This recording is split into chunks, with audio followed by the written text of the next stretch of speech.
To hang something on brick, you'll need to get an anchor rated for the weight of the object.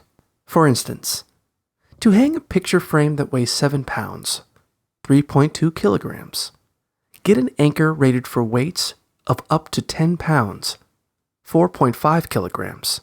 Fit a drill with a masonry bit that is very slightly smaller in diameter than the screw or anchor. If possible, drill into the mortar between the bricks. Mark the spot where you want to drill with a pencil.